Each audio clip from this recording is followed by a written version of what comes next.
Governor Babajide Sanwo-Olu of Lagos State, who recently admitted we can make mistakes, took 10.4 billion naira from the state treasury to run the office of the governor between July and September 2023.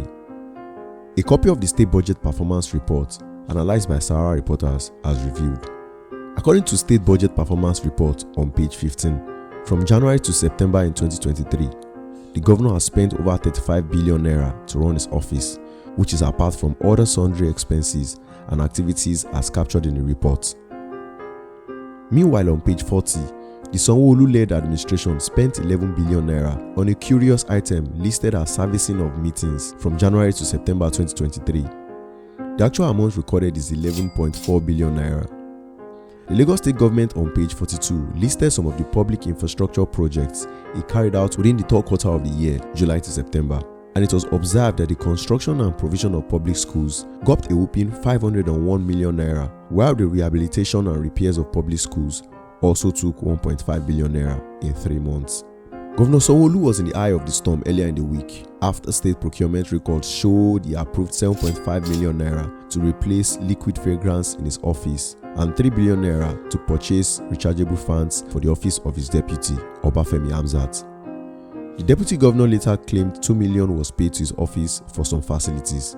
Other contractors awarded by the state's public procurement agency in the second and third quarters of 2023 include approval of over 440 million naira for the purchase of a new Lexus LX600 bulletproof sport utility vehicle for use in the pool of office of Chief of Staff. The government also approved 152 million naira for the restoration of water supply at Iduganran Palace, the official residence of the Oba of Lagos. Records also show that the state spent 581 million naira to renovate St. Andrew's Anglican Church in the Okepokpo area of the state. The 2023 governorship candidate of the Action Democratic Congress (ADC) in Lagos, Funsho Doherty, who first raised questions about some of the contracts, had written an open letter to Governor Sanwo-Olu to review some of the projects. The Lagos State governor, after several backlashes and public outcry, had broken the silence while admitting that we can make mistakes on some items and we are open to criticism, he said. We do not have a problem with anybody, with any individual, and want to acknowledge that one, two, indeed, say that we don't have a problem with it. In fact, we appreciate criticism, we appreciate the fact that people can look at us in the face and say that you need to do well in this place. The governor, while reacting to the released procurement record, had assured that the government will continue to publish its spending and keep it open for public scrutiny. So we don't have a problem with the originator of an open letter with me. In fact, we like it, and want to thank him.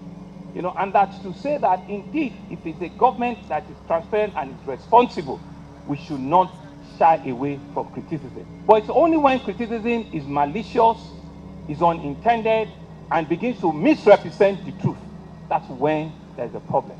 And I'm sure that the officers in Lagos State, they've all come out to show that indeed you can make mistakes on some lines of items. I hear that there was a particular one in which an item was meant to be 2 million, it was written as 2 billion.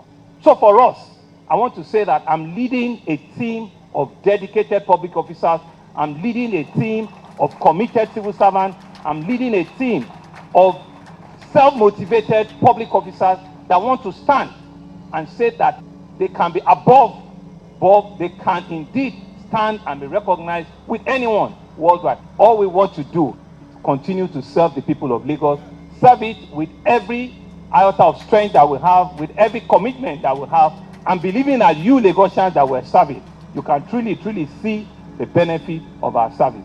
And I think I just want to make this point and put this to rest.